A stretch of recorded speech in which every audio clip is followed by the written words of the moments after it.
किसान साथियों, आज की वीडियो में हम सवाना धान की एक बहुत ही अच्छी नई वैरायटी सवा स्मार्ट धान 7301 के बारे में बताने वाले हैं। इसको हम सवा 7301 के नाम से भी जानते हैं। धान की यह वैरायटी बहुत ही कम दिन में तैयार होने के साथ साथ बहुत ही बढ़िया उत्पादन देती है। किसान भाइयों, आज की वीडियो के माध्यम से हम आपसे एक छोटा सा सुझाव मांग रहे हैं। अगर आपने सवा धान की कोई भी वैरायटी अगर आपने पिछले साल मान लीजिए आपने 7301 को भी लगाया हुआ था, तो उसने कितना उत्पादन दिया था हमें नीचे कमेंट के माध्यम से बताइए।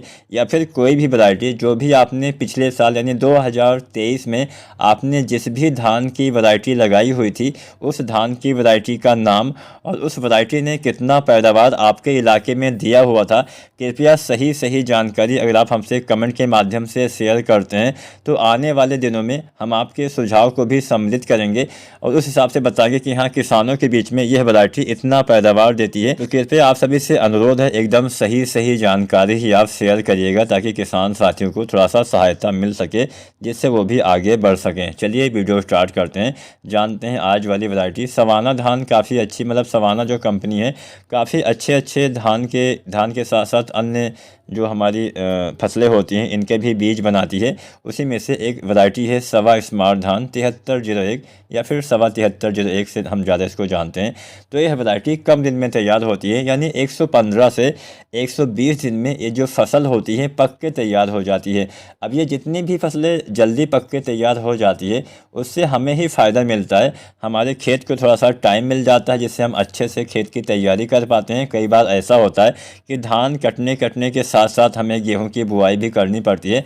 हमें बहुत ही कम समय मिलता है, कम समय में हम सही से कुछ कर नहीं पाते हैं, अच्छी वैरायटियां नहीं ढूंढ पाते हैं, खादों का इस्तेमाल सही से नहीं कर पाते हैं और पराली की भी व्यवस्था हम सही से नहीं कर पाते हैं। कई बार हम पराली जला भी देते हैं। तो आप सभी से अनुरोध है, पराली जलाइएगा मत, उसका सही उपयोग करिएगा। सभी चीज़ों का सही उपयोग करिए।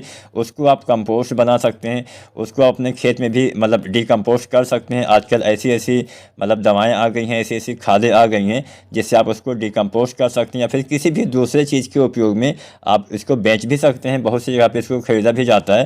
तो बस आपको सही दिशा पता होना चाहिए, इस बात का ध्यान दीजिए। फिलहाल वैरायटी के ऊपर आगे आते हैं।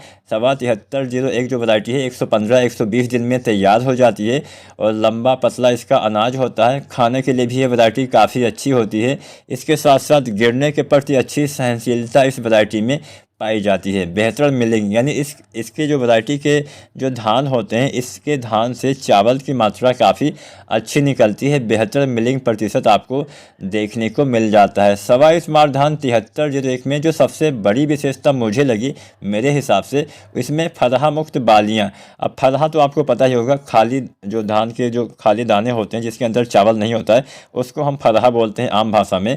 और फरहा मुक्त बालियाँ यानी आपके चावल खाली रहने की जो समस्या अक्सर आपने देखा होगा कि आपके खेत में बालियों में अच्छे से दाने की संख्या आपको बाहर से दिखाई देती है, लेकिन अंदर उसके चावल नहीं होते हैं, चावल का भराव नहीं हो पाता है। कुछ वैरायटियों में ये समस्या होती है, तो वह समस्या इस वैरायटी में आपको देखने को नहीं मिलेगी।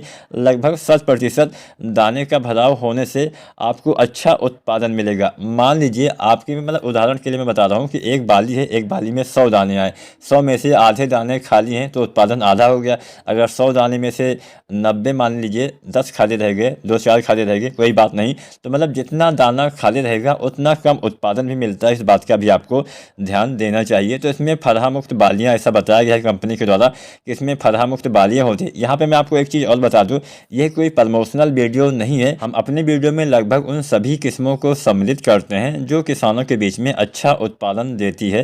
तो यहाँ पे सवा 7301 भी अच्छा उत्पादन देती है। 30 से 32 या इससे भी ज़्यादा उत्पादन पर एकड़ के हिसाब से आपको मिलने वाला है। मध्यम ऊंचाई का इसका पौधा होता है, वजनदार दाने, उत्तम स्वाद। 20 से 25 दिन के जब आपके नर्सरी वाले पौधे हो जाएं तब रोपाई कर देनी चाहिए। 6 से 8 इंच पर इसकी रोपाई करनी चाहिए और जितनी भी खादें आपको इस्तेमाल करनी है वो रोपाई के 40 दिन के अंदर, यानी जब आप रोपाई करें तो 40 दिन के भीतर सभी खादें, जितना भी आपको यूरिया जो भी आपको डालना है वो सभी आपको इस्तेमाल कर देना है, तब आपको अच्छा और ज़्यादा उत्पादन मिलेगा। उम्मीद है आज की जानकारी, आज की वीडियो आपके लिए उपयोगी साबित होगी। कोई भी सवाल हो नीचे कमेंट करिए और चैनल को सब्सक्राइब नहीं किया है तो सब्सक्राइब करके बेल आइकन दबाएं।